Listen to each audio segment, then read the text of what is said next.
In this video, I'm going to show you how to fix Hulu error code 503 in Windows 10.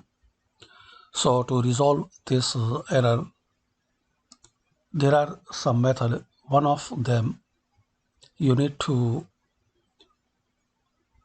open your browser where you using Hulu and click on these three dots, then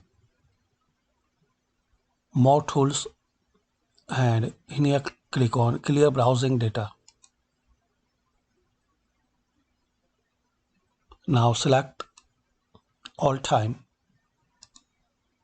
and in advanced select browsing history, download history, cookies, cached images and files. Then click on clear data.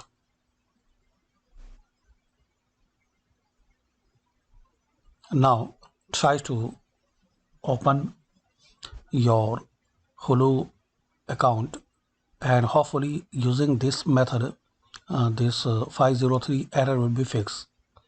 Thanks for watching and comment this video work for you or not.